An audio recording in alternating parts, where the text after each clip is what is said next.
انسان جو کام بھی شریعت و سنت کے خلاف کرتا ہے اس کو گناہ کہتے ہیں، اس گناہ سے توبہ کرنا لازم ہوتا ہے۔ ارشاد باری تعالی ہے وَتُوبُوا إِلَى اللَّهِ جَمِيعًا أَيُّهَا الْمُؤْمِنُونَ لَعَلَّكُمْ تُفْلِحُونَ، اور اے ایمان والو تم سب کے سب اللہ کے سامنے توبہ کرو تاکہ تم فلاح پا جاؤ۔ چنانچہ ابن تیمیہ رحمۃ اللہ علیہ نے الایمان الاوسط ایک کتاب ہے، اس میں 10 اسباب بتائے ہیں جن سے انسان کے گناہ معاف ہوتے ہیں۔ یہ 10 اسباب ہمیں زبانی یاد ہونے چاہیے تاکہ ہم ان کے ذریعے سے اپنے گناہوں کی بخشش کا بندوبست کر لیں۔ سب سے پہلا سبب استغفار۔ استغفار کہتے ہیں کہ اپنے گزرے ہوئے گناہوں پر نادم ہونا۔ شریعت نے کہا الندم توبۃ، ندامت یہ توبہ ہے، اور حدیث مبارکہ میں ہے کہ قیامت کے دن سب سے زیادہ خوش انسان وہ ہوگا من وجد فی صحیفتہ استغفارا کثیرا، جس کے نام اعمال میں کثرت کے ساتھ استغفار لکھا ہوا ہوگا۔ تو ہمیں کثرت سے استغفار پڑھنا چاہیے۔ چنانچہ ایک شخص حضرت حسن رضی اللہ عنہ کے پاس آیا، حضرت بہت گناہگار ہوں، کوئی عمل بتائیں۔ فرمایا استغفار پڑھو۔ ایک اور آدمی آیا، حضرت بارش نہیں ہو رہی، کوئی عمل بتائیں۔ فرمایا استغفار پڑھو۔ پھر ایک آدمی آیا کہ حضرت بہت قرضہ چڑھ گیا، دعا کریں کہ کوئی اسباب بن جائیں رزق کے، مال کے، تاکہ قرضہ اتر جائے۔ فرمایا استغفار پڑھو۔ پھر ایک شخص آیا کہ حضرت دعا کریں اللہ مجھے بیٹا دے دے۔ فرمایا استغفار کرو۔ ایک آدمی آیا میرا باغ ہے، دعا کریں کہ میرا پھل زیادہ لگے۔ فرمایا استغفار کرو۔ ایک آدمی آیا میری کھیتی باڑی کی زمین ہے، دعا کریں پانی اندر سے نکل آئے۔ فرمایا استغفار کرو۔ اب سننے والا حیران کہ مختلف لوگ مختلف ضروریات آ کر بیان کرتے رہے، سب کے لیے ایک ہی جواب۔ تو اس نے پوچھا کہ حضرت کیا مسئلہ؟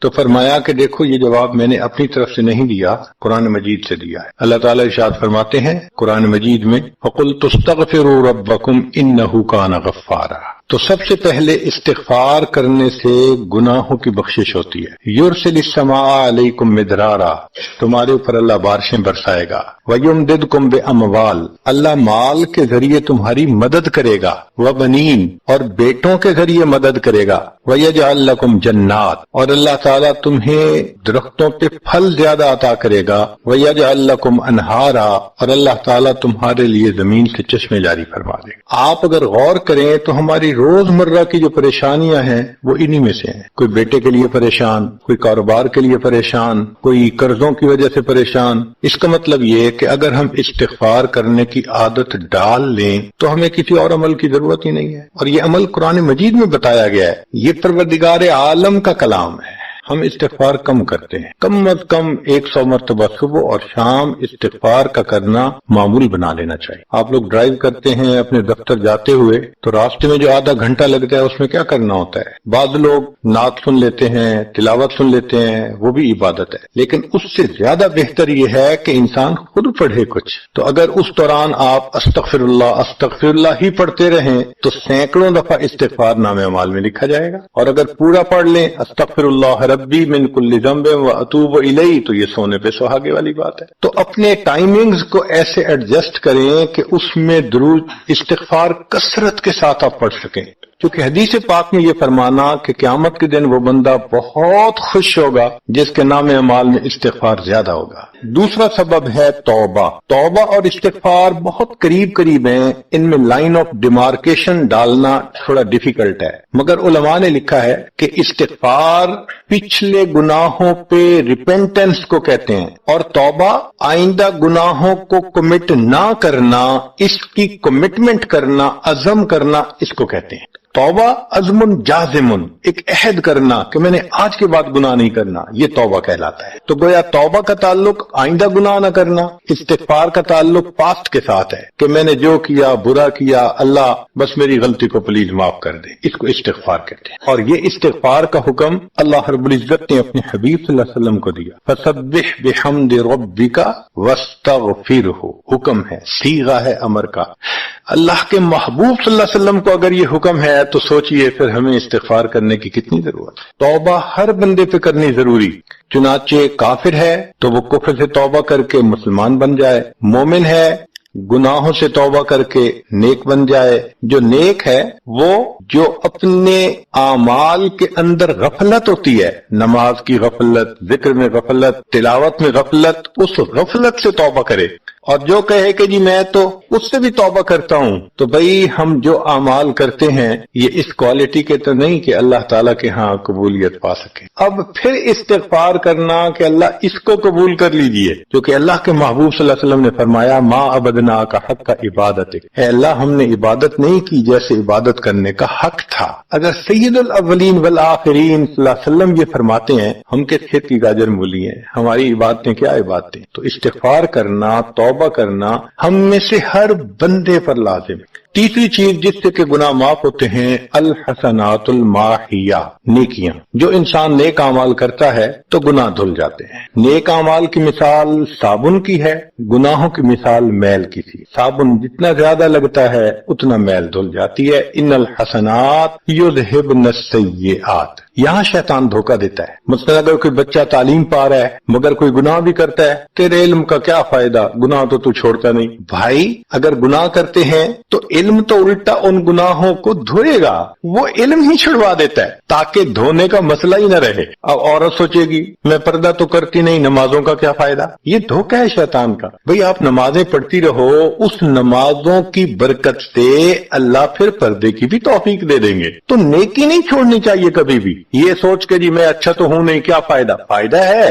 جب اللہ فرما رہے ہیں کہ نیکیاں گناہوں کو دھو دیتی ہیں۔ بھئی گناہ تو ہم چھوڑتے نہیں اور نیکی آرام سے چھوڑ دیتے ہیں، یہ کہاں کی لاجک ہے؟ تو اس لیے نیکی بھاگ بھاگ کے کرنی چاہیے۔ اگر گناہ ہے تو نیکی اور زیادہ کریں تاکہ نیکی کی برکت سے گناہوں کی ظلمت ختم ہو جائے اور دھل جائے۔ حدیث پاک میں ہے بندہ گناہ کرتا ہے لکھ دیا جاتا ہے، دوسرا گناہ، تیسرا، 5 گناہ کرتا ہے، پھر اس کے بعد وہ ایک نیکی کرتا ہے تو نیکی والا فرشتہ کہتا ہے کہ دیکھو اللہ کے ہاں دستور ہے من جاء بالحسنۃ فلہ عشر امثالھا، اس کو 10 نیکیاں ملنی تھیں، تم نے 5 گناہ لکھے ہیں نا، اچھا تم 5 گناہ مٹا دو، میں نامہ اعمال میں 10 نیکیوں کی بجائے صرف 5 نیکیاں بیلنس وہ ڈال دیتا ہوں۔ چنانچہ 5 گناہ مٹا دیے جاتے ہیں، 5 نیکیاں نامہ اعمال میں لکھ دی جاتی۔ اس لیے خوب نیکی کرنی چاہیے تاکہ اللہ تعالیٰ گناہوں کی ظلمت سے ہمیں محفوظ فرما دے۔ چوتھی چیز جس سے کہ گناہ معاف ہوتے ہیں، دعاء المؤمنین للمؤمن، جو ایمان والے ایک دوسرے کے لیے دعائیں کرتے ہیں اس سے بھی گناہ معاف ہوتے ہیں۔ چنانچہ عمر لانو جا رہے تھے عمرے کے لیے، نبی علیہ السلام نے فرمایا اے بھائی ہمیں اپنی دعاؤں میں نہ بھولنا، تو نبی علیہ السلام نے امت کو تعلیم دی کہ ایک دوسرے کو دعاؤں کے لیے کہنا چاہیے۔ یہ بہت اچھی عادت ہے کہ جب کسی سے ملیں جی ہمیں اپنی دعاؤں میں یاد رکھیں، والدین کو کہنا، بڑوں کو کہنا، دوستوں کو کہنا، کیا معلوم کس کی مانگی ہوئی دعا کام آ جائے۔ اس دعا کا فائدہ ہوتا ہے نا، تبھی تو قرآن مجید میں دعا سکھائی گئی، ربنا اغفر لنا وَلِإِخْوَانِنَا الَّذِينَ سَبَقُونَا بِالْإِيمَانِ، اے اللہ جو ہم سے پہلے ایمان والے چلے گئے ان کی بھی مغفرت فرما دے۔ تو فائدہ ہوتا ہے تو قرآن نے دعا سکھائی ہے نا۔ تو ایمان والوں کی دعاؤں سے دوسرے ایمان والوں کو فائدہ ہوتا ہے۔ حدیث پاک میں ہے دوست کی دعا دوست کے پیٹھ پیچھے رد نہیں کی جاتی، کیوں؟ اس میں خلوص ہوتا ہے۔ تو اس لیے حدیث پاک میں ہے، مسلم شریف کی روایت ہے کہ اگر کوئی آدمی فوت ہو جائے اور 40 آدمی جنازہ پڑھ لیں جو ایمان والے ہوں، توحید والے ہوں، فرمایا ما من رجل مسلم يموت فيقوم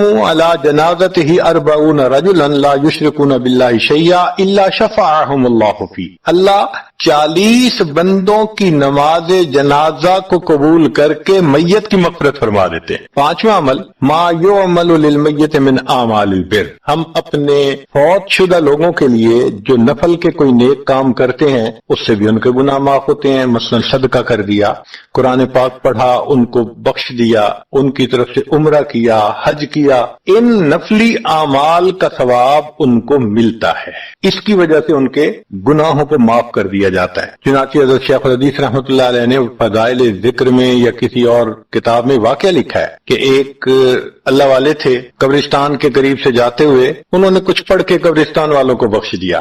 رات خواب دیکھا کہ وہی قبرستان والے ہیں اور ایک آدمی آتا ہے جیسے کوئی ڈاک تقسیم کرنے والا ڈاکیا ہوتا ہے اور سب اس کی طرف بھاگ پڑتے ہیں جیسے ڈاک لینے کے لیے ہو۔ ایک بندہ پیچھے آرام سے بیٹھا ہوتا ہے، وہ پوچھتا ہے کیا معاملہ؟ وہ کہتا ہے کہ یہ فرشتہ آیا ہے، روزانہ کی جو ڈاک آئی ہے نا نیکیوں کی جو اولاد نے، رشتہ داروں نے، دوستوں نے کیے، لہذا وہ اعمال نیکیاں ملتی ہیں تو یہ سب لوگ جاتے ہیں کہ نیکیاں ملیں گی، ہمارا درجہ بڑھے گا۔ اس نے کہا کہ آپ کو ضرورت نہیں ہے، کہنے لگا ہاں میں لے لوں گا، مگر میرا ایک بیٹا ہے جسے میں نے قرآن پاک کا حافظ بنایا، اس کی دکان ہے، وہ سارا دن دکان پہ بیٹھا رہتا ہے اور ساتھ ساتھ قرآن پڑھتا رہتا ہے، تو مجھے اتنی نیکیاں مل جاتی ہیں کہ میں بعد میں لے لوں گا۔ اس نے کہا بیٹا کہاں؟ اس نے کہا فلاں جگہ دکان ہے۔ وہ اللہ والے جب وہاں گئے اگلے دن تو دیکھا کہ ایک نوجوان ہے اور وہ بیٹھا ہوا ہے، گاہک آتا ہے تو اس کو سودا بیچ دیتا ہے، جب گاہک کوئی نہیں ہوتا تو وہ قرآن پڑھنا شروع کر دیتا ہے۔ تو وہ سمجھ گیا کہ میرا خواب سچا تھا، اس بچے کے قرآن پڑھنے سے اس کے والد کو خوب بینیفٹ مل رہا ہے۔ کچھ عرصے کے بعد دوبارہ پھر اسی قبرستان کے قریب سے گزرے، پھر انہوں نے کچھ پڑھ کے بخش دیا۔ رات خواب میں دیکھا کہ اب جب تقسیم ہوا تو سب بھاگے تو وہ بندہ بھی بھاگا۔ انہوں نے کہا آپ بھی بھاگ رہے ہو؟ کہنے لگا ہاں میں اس لیے بھاگ رہا ہوں کہ میرا وہ بیٹا فوت ہو گیا، اب مجھے قرآن پڑھ کے بخشنے والا کوئی ایسا ہے نہیں، تو جو عام ایمان والوں کا ثواب آتا ہے میں بھی اسی میں سے اپنا حصہ لینے کے لیے جاؤں۔ تو ایمان والوں کے ان اعمال کا ثواب بھی ملتا ہے، اور اصل میں یہ اسی بندے کا اپنا عمل ہوتا ہے۔ یہ ذہن میں رکھنا کہ جو ایمان والے پڑھ کے بخشتے ہیں نا، اس کا ثواب کیوں ملتا ہے؟ اس کا اپنا عمل دیکھو، اس نے نیکوں سے تعلق جوڑا۔ وہ بھی تو ہوتے ہیں جن کے مرنے کے بعد پیچھے ریچھ کتے کی لڑائی کرواتے ہیں، میلے لگواتے ہیں، موسیقی کی محفلیں ہوتی ہیں، وہ بھی تو ہوتے ہیں نا، تو ان کو کچھ نہیں ملتا۔ اس بندے نے نیکوں سے محبت کی، یہ اس کا اپنا عمل ہے، اس کی محبت کی وجہ سے اب یہ لوگ اس کو پڑھتے ہیں، اللہ اس کو ثواب پہنچا دیتے ہیں، تو اس کے اپنا عمل ہے اصل میں۔ پھر چھٹی چیز جس کی وجہ سے گناہ معاف ہوتے ہیں، المصائب التی یکفر اللہ بها الخطایا فی الدنیا۔ دنیا میں انسان کو جو مشکلات، تکلیفیں، مصیبتیں پہنچتی ہیں ان کی وجہ سے گناہ معاف کر دیے جاتے۔ کوئی مصیبت دنیا میں پہنچتی ہے گناہ معاف ہوتے ہیں۔ چنانچہ نبی علیہ السلام تشریف فرما تھے، چراغ بجھ گیا، نبی علیہ السلام نے فرمایا انا للہ و انا الیہ راجعون۔ ام المؤمنین عائشہ صدیقہ نے پوچھا اے اللہ کے حبیب صلی اللہ علیہ وسلم یہ تو پڑھتے ہیں جب کوئی آدمی فوت ہو جاتا ہے؟ فرمایا عائشہ مومن کو جو بھی دنیا میں تکلیف غم پہنچتا ہے اگر وہ اس کے اوپر انا للہ پڑھ لے اس کو ثواب ملتا ہے۔ تو سوچنے کی بات ہے، چراغ کے بجھنے پر اگر ثواب ملتا ہے تو کسی عزیز کی زندگی کا چراغ بجھ گیا اس پر کتنا ثواب ملے گا۔ اس لیے تکلیف آئے تو پریشان ہونے کی بات نہیں ہوتی، صبر کرنے کی بات ہوتی۔ انسان بے صبری کے ذریعے خواہ اس تکلیف پر ملنے والے ثواب سے اپنے آپ کو محروم کر دیتا ہے۔ بے صبری سے تکلیف ختم نہیں ہوتی، ثواب ملنا بند ہو جاتا ہے، تو بے صبری کا کیا فائدہ؟ اور ہو سکتا ہے کہ یہ مصیبت جو آئی یہ بندے نے خود مانگی ہو، یہ بھی عجیب بات ہے۔ آپ کہیں گے جی کوئی بندہ مصیبت تو نہیں مانگتا، ہاں ہو سکتا ہے مانگی ہو۔ کیسے کہ دعا مانگی اللہ مجھے قیامت کے دن میرے محبوب صلی اللہ علیہ وسلم کے ہاتھوں حوض کوثر کا جام عطا کر دینا، اللہ نے دعا قبول کر لی، عمل تو ہے نہیں کہ یہ نعمت نصیب ہو، تو اب کیسے ملے گا؟ اللہ تعالیٰ بیماری، مصیبت، پریشانی کچھ اس کے اوپر بھیج دیتے ہیں۔ اگر یہ بندہ اس پر صبر کر لیتا ہے اس کو بہانہ بنا کر اللہ اس کو وہ نعمت عطا فرما دیتے ہیں۔ چنانچہ ایک بزرگ سے 70s میں تھے، بیوی بھی اسی طرح بہت نیک تھی۔ بیوی نے کہا کہ میرا بڑا دل چاہتا ہے کہ نبی علیہ الصلوۃ والسلام کا دیدار نصیب ہو، میں بڑا درود شریف پڑھتی ہوں، نفل پڑھتی ہوں، مگر مجھے واضح زیارت نہیں ہوئی، آپ کو کوئی عمل آتا ہو تو بتا دیں۔ انہوں نے کہا عمل آتا ہے، کرو گی؟ کہا بالکل کروں گی۔ کہنے لگے اچھا جمعہ کا دن آ رہا ہے، خوب نہا دھو کے وہ جو دلہن والے کپڑے تھے نا تمہارے کناری والے گوٹے، وہ پہننا اور میک اپ کرنا، خوشبو لگانا، اور میں بس جمعہ پڑھ کے آؤں گا تو پھر ٹھیک۔ اس نے کہا بہت اچھا۔ وہ اللہ کی بندی نہائی دھوئی دلہن کی طرح خوب تیار ہوئی، کپڑے دلہن والے پہنے۔ ان بزرگوں نے جمعہ کی نماز پڑھی تو ساتھ بھائی کا گھر تھا اس کی، یعنی ان کی بیوی کا، تو بیوی کے بھائی کے گھر چلے گئے، اس کو جا کے کہا میری عمر دیکھو اور آ کے اپنی بیوی بہن کی حالت دیکھو۔ اس نے کہا کیا مسئلہ؟ وہ ساتھ آ گیا، اور جب گھر آ کے اس نے دیکھا تو بیوی تو دلہن بنی بیٹھی ہے۔ بھائی کو غصہ آیا، تمہیں اپنی یہ تمہاری عمر اور یہ تمہارے لچھن۔